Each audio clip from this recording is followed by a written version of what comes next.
마태복음 1장 1절에서 17절입니다. 키워드는 아브라함과 다윗의 자손, 주권적인 구원 역사, 우리와 함께 하시는 하나님입니다. 아브라함과 다윗의 자손, 예수 그리스도의 계보라. 아브라함이 이삭을 낳고, 이삭은 야곱을 낳고, 야곱은 유다와 그의 형제들을 낳고, 유다는 다말에게서 베레스와 세라를 낳고, 베레스는 헤스론을 낳고, 헤스론은 람을 낳고, 람은 아미나답을 낳고, 아미나답은 나손을 낳고, 나손은 살몬을 낳고, 살몬은 라합에게서 보아스를 낳고, 보아스는 루색에서 오벳을 낳고, 오벳은 이새를 낳고, 이새는 다윗 왕을 낳으니라. 다윗은 우리아의 아내에게서 솔로몬을 낳고, 솔로몬은 르호보암을 낳고, 르호보암은 아비야를 낳고, 아비야는 아사를 낳고, 아사는 여호사밧을 낳고, 여호사밧은 요람을 낳고, 요람은 우시야를 낳고, 우시야는 요담을 낳고, 요담은 아하스를 낳고, 아하스는 히스기야를 낳고, 히스기야는 므낫세를 낳고, 므낫세는 아몬을 낳고, 아몬은 요시야를 낳고, 바벨론으로 사로잡혀 갈 때 요시야는 여고냐와 그의 형제들을 낳으니라. 바벨론으로 사로잡혀 간 후에 여고냐는 스알디엘을 낳고, 스알디엘은 스룹바벨을 낳고, 스룹바벨은 아비웃을 낳고, 아비웃은 엘리야김을 낳고, 엘리야김은 아소르를 낳고, 아소르는 사독을 낳고, 사독은 아킴을 낳고, 아킴은 엘리웃을 낳고, 엘리웃은 엘르아살을 낳고, 엘르아살은 mat단을 낳고, mat단은 야곱을 낳고, 야곱은 마리아의 남편 요셉을 낳았으니 마리아에게서 그리스도라 칭하는 예수가 나시니라. 그런즉 모든 대수가 아브라함부터 다윗까지 14대요. 다윗부터 바벨론으로 사로잡혀 갈 때까지 14대요. 바벨론으로부터 사로잡혀 간 후부터 그리스도까지 14대더라. 아멘. 오늘부터 부활절까지 마태복음을 쭉 읽습니다. 이 땅에 오신 주님의 발자취를 함께 살피고 이 말씀을 통해 은혜와 감사를 누리길 소원합니다. 마태복음은 족보로 시작합니다. 예수님이 아브라함과 다윗의 자손으로 오셨다는 소식으로 시작합니다.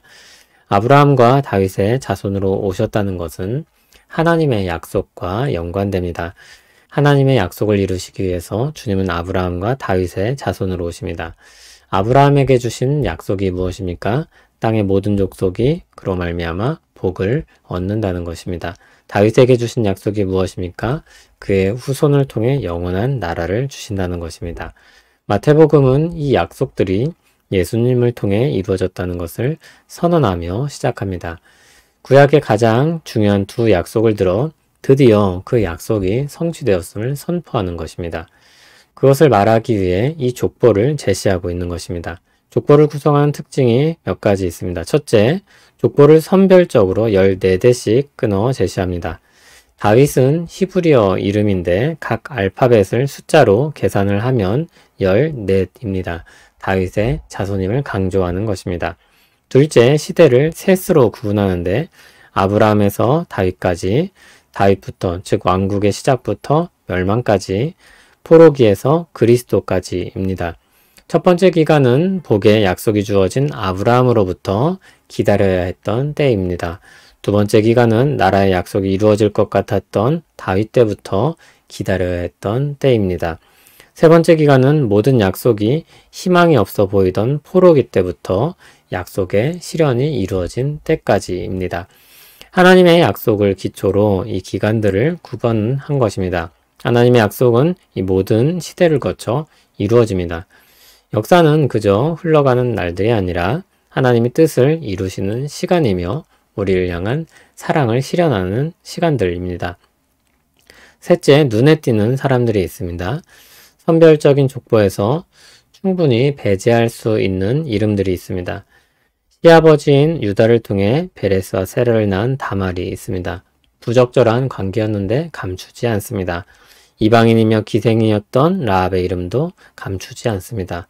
모압 여인 룻을 통해 낳은 오벳이 나오고 그를 통해 다윗까지 이어집니다. 이방 여인의 이름이지만 그 역시 족보에서 감추지 않습니다. 우리아의 아내로 기록된 밧세바가 있습니다.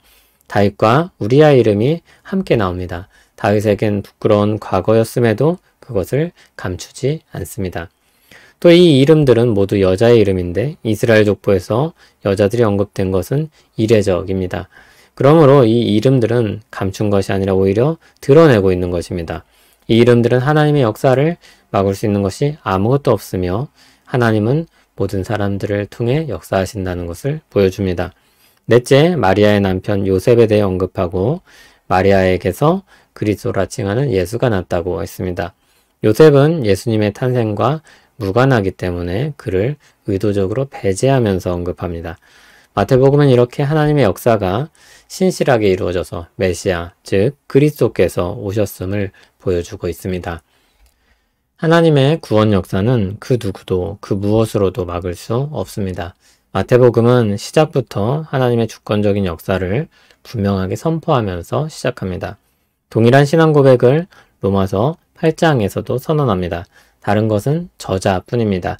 하나님의 주권적인 구원 역사를 그 누구도 그 무엇으로도 끊을 수 없다고 선언했습니다. 하나님이 시작하신 구원 역사, 그 사랑의 역사를 끊을 수 있는 것은 아무것도 없습니다. 우리에게 시작된 하나님의 주권적인 역사는 소망의 날까지 멈추지 않으며 실패되거나 취소되지 않을 것입니다. 하나님이 주권적으로 구원 역사를 이루신다는 것, 그것이 우리의 소망입니다. 옛날엔 바닷물이 어디서 어디로 흘러가는지 알 수 없었고 예측할 수 없었습니다. 그러나 시간이 흘러 사람들의 연구가 쌓이면서 해류가 바람의 영향을 받기도 하고 그리고 저 멀리 달의 영향을 받기도 한다는 사실을 알게 됩니다. 그리고 그 물들이 어떤 규칙대로 질서 있게 흐르고 있다는 것을 발견합니다. 우리의 날들이 그렇습니다. 시간은 아무런 목적도 없이 영원히 주관하는 사람도 없이 정한 것이 없이 흘러가는 것만 같습니다. 그러나 성경은 이 시간들이 하나님의 주권 아래 있으며 하나님 뜻대로 이끌고 계시다고 말씀합니다. 그리고 그 시간 속에 우리가 있으며 하나님은 우리를 사랑하시며 그래서 우리와 함께 하신다고 말씀합니다. 성경은 그렇게 역사의 주권자이시며 우리와 함께 하시는 하나님을 믿음으로 보도록 합니다. 우리의 날들은 그냥 흘러가지 않습니다. 하나님이 주관하십니다. 또 우리를 사랑하시며 온 우주의 주권자이신 하나님이 우리와 함께 하십니다. 막막해 보일 때도, 답답할 때도, 괴로울 때도, 즐거울 때도, 평안할 때도, 설레일 때도 언제나 우리와 함께 하시는 하나님을 찬양합니다. 주님이 우리의 날들을 흘려보내지 않으시니 우리는 또 하루 힘을 내어 살 수 있습니다. 우리를 주님의 손으로 이끌어 주시옵소서. 예수님 이름으로 기도합니다. 아멘.